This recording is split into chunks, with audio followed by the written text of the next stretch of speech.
Guys 2019 সালের hacker গেমে back আসছে।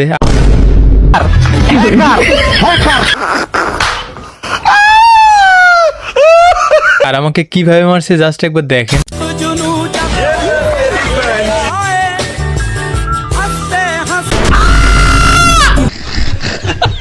আর ম্যাচে এমন একটা হ্যাকার দেখে কতটা ভয়ে ভয়ে খেলা লাগবে ভাবুন। যাই হোক, এরপর রিভাইভ পেয়ে লুট করার জন্য কাতুল স্টিয়া যাচ্ছিলাম, আর সামনে এনিমি দেখা সত্ত্বেও আমি ফায়ার করি না, কারণ এখান থেকে কিছু অদ্ভুত জিনিস খেয়াল করি।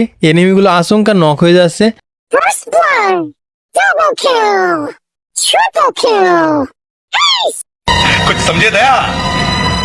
हाँ सर, इसका मतलब है इसका मतलब है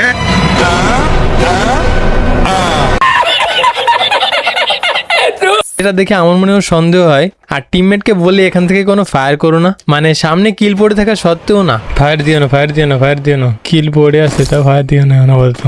ভয় লাগতেছে, ওই মনে হচ্ছে ওখানে গড়বড় কেউ আছে। তো এরপরই হ্যাকারটা রাশ করে দেয়, আর এখানে কি হয় দেখেন।